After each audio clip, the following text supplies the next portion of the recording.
Buongiorno a tutti, Buongiorno. bentornati al canale. Oggi siamo ad Agrigento. La città in cui sono nata e cresciuta per, 12 anni. Oggi ci troviamo nella bellissima Valle dei Templi, come potete vedere dallo sfondo, il Tempio della Concordia, e vi porteremo in questi giorni alla scoperta di questa bellissima città, tutti i vari, siti storici, quindi andremo al centro storico e a Porto Empedocle, la terra di Camilleri. Ora, prima di farvi vedere la magnifica Valle dei Templi, iniziamo andando alla scoperta del centro storico di Agrigento. Il nome di questa città è cambiato diverse volte, ma di questo ne parleremo nella parte del video sulla Valle dei Templi.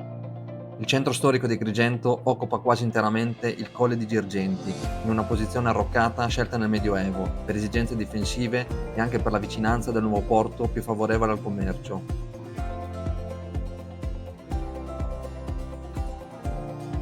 Dalla porta di ponte si entra in via Atenea, cuore pulsante e via più importante, luogo di incontro e di passaggio, ricco di attività commerciali, ristoranti e locali.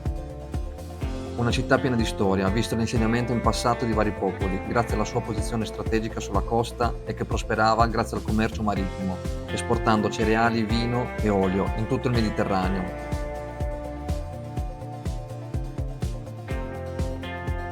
Nella piazzetta dello scrittore si trova la statua di Andrea Camilleri. L'opera è un omaggio allo scrittore, celebrando il suo legame con la Sicilia e la sua influenza sulla letteratura italiana contemporanea. La statua invita i passanti a riflettere sull'importanza della cultura e della narrazione, in un luogo simbolico del centro storico di questa città.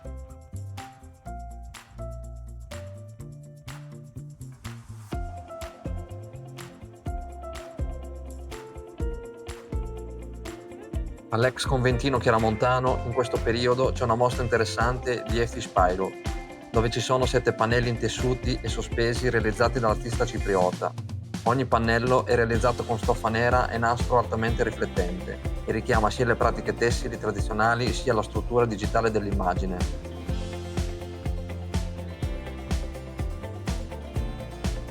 Proseguendo su via Atenea, sulla destra troviamo la chiesa del Purgatorio, costruita nel XVIII secolo, splendido monumento del barocco. Poco dopo troviamo la scalinata degli artisti, una delle 16 scalinate più colorate al mondo.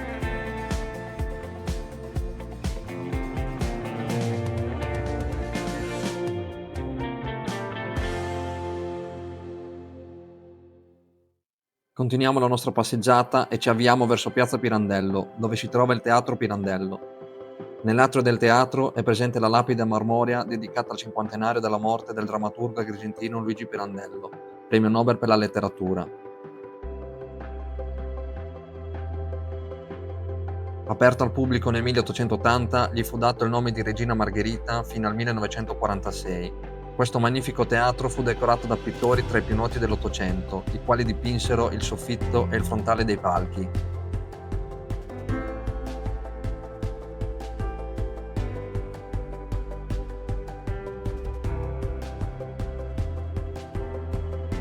Dalla città si possono godere di questi panorami incantevoli, ammirando il Mediterraneo.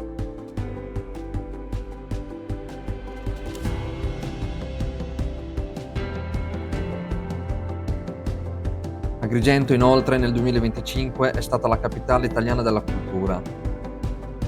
Ora vi portiamo a vedere una delle cose che ci ha affascinato di più, la cattedrale di San Gerlando. L'ingresso è gratuito, ma per una visita completa come abbiamo fatto noi è a pagamento, ma vi consigliamo di farlo perché ne vale veramente la pena. Dopo l'ingresso saliamo sulla torre, dove possiamo ammirare il panorama da un'altra prospettiva e i tetti più da vicino. Quello che vediamo di fronte a noi è veramente meraviglioso.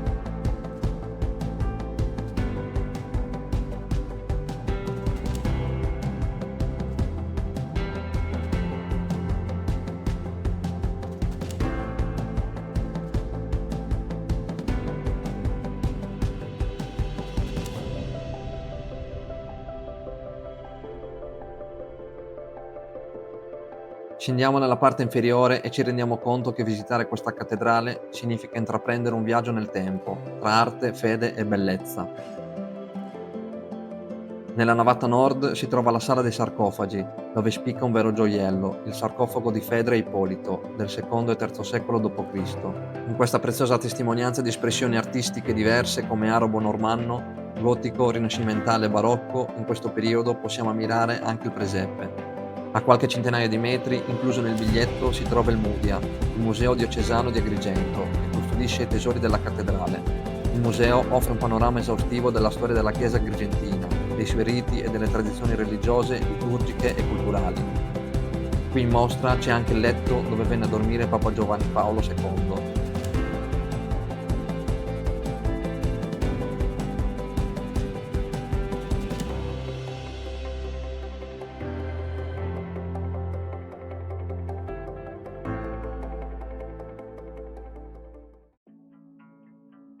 Nel museo è presente anche un bellissimo giardino, pieno di mandarini e limoni eccezionali, che si possono anche mangiare.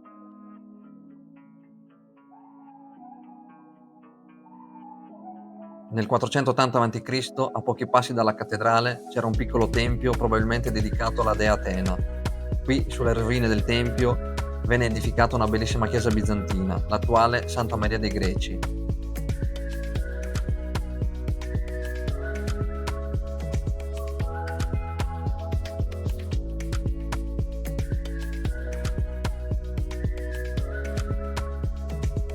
Ad Agrigento non c'è solo arte e mare, ma anche tanto ottimo cibo, e in particolare i dolci.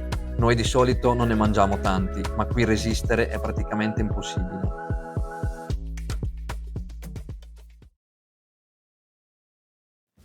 Oggi è Natale e non potevamo perderci la tradizione natalizia Il bagno di Babbo Natale, nella famosa Scala dei Turchi, un'attrazione naturale unica al mondo, a pochi chilometri da Agrigento. Il bagno completo alla fine non l'abbiamo visto fare, ma se capitate nella zona vi consigliamo di venire e non ve ne pentirete.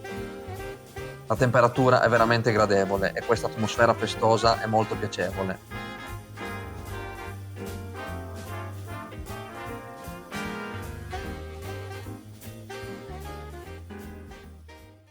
Se avete del tempo vi consigliamo di fare un giro anche nel centro di Porto Empedocle, una vivace cittadina siciliana, famosa per il suo porto storico e per essere la vigata letteraria di Andrea Camilleri, con un centro che omaggia Pirandello e Montalbano.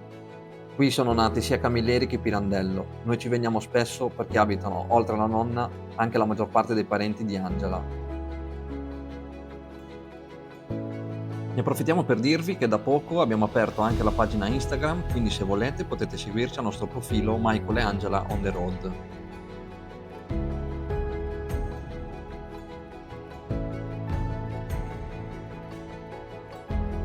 Concludiamo la giornata con un bel aperitivo sul mare, a San Leone, il lido di Agrigento. Immersa nella Valle dei Templi, una delle chiese più belle di Agrigento è sicuramente la chiesa di San Nicola, che è un gioiello normanno gotico del XIII secolo. Ora finalmente vi portiamo a vedere la Valle dei Templi, che è uno dei siti archeologici più estesi, rappresentativi e meglio conservati della civiltà greca classica, inserito nel 1998 dall'UNESCO nell'elenco del Patrimonio Mondiale dell'Umanità. L'area archeologica corrisponde ai resti dell'antica Akagras, nucleo originario della moderna Agrigento.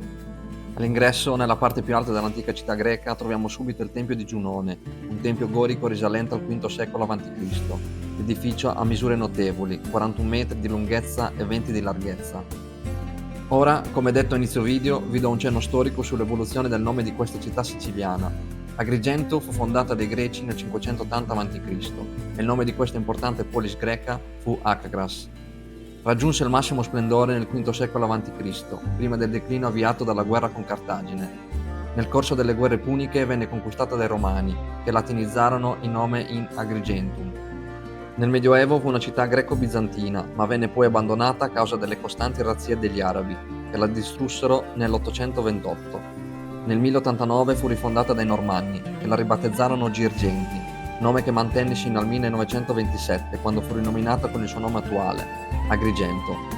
Ora possiamo continuare ad esplorare uno dei più grandi parchi archeologici al mondo e vi portiamo a vedere il magnifico Tempio della Concordia, che è uno dei templi greci e dorici meglio conservati al mondo. È un capolavoro di ingegneria e arte greca, un simbolo di perfezione classica e stabilità, la cui bellezza resiliente attrae visitatori da secoli, testimonianza vivente della Magna Grecia.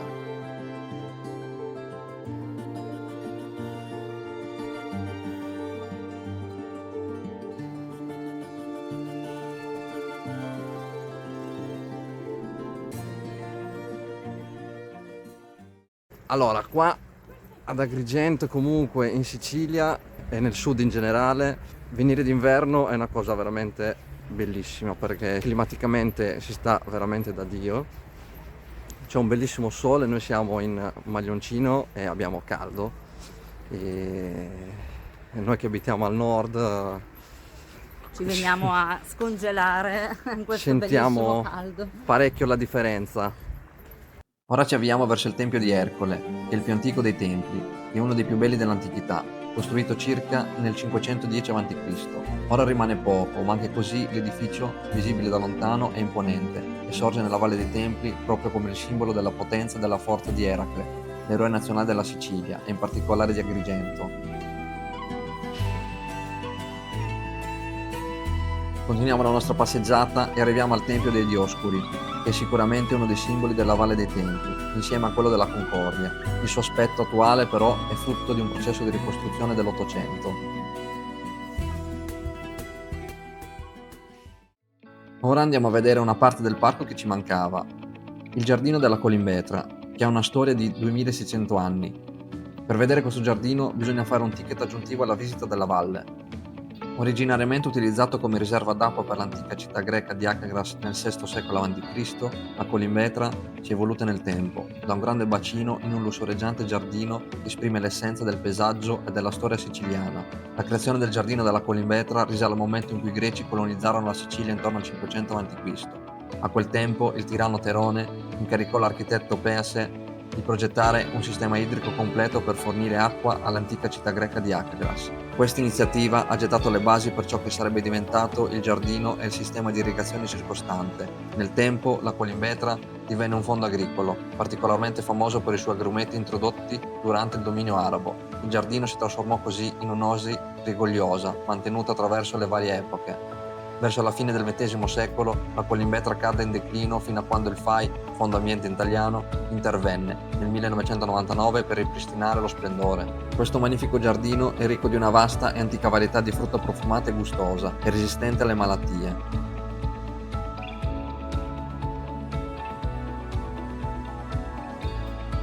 Rientriamo nella Valle dei Templi per ammirare uno dei telamoni, che venivano utilizzati come sostegno e che sostenevano in questo caso il Tempio di Zeus, di cui ora si possono vedere solo i resti, ma che ai suoi tempi era il più grande di tutto l'Occidente e per darvi un'idea era grande come un campo da calcio. Oltre alla visita della Valle dei Templi e del giardino si può fare anche il museo archeologico, che ospita al suo interno ben 5688 reperti che illustrano la storia del territorio dalla preistoria fino alla fine dell'età greco-romana. Qui si conclude il nostro viaggio del 2025. Spero che questo vi sia piaciuto, soprattutto la città. Vi aspettano in tantissimi a visitarla, a conoscerla e a viverla in tutte le sue sfumature. Spero che ci seguirete anche nel 2026. Se vi è piaciuto questo video, cliccate mi piace, attivate la campanella per seguire i prossimi viaggi e vi auguriamo un vincente 2026.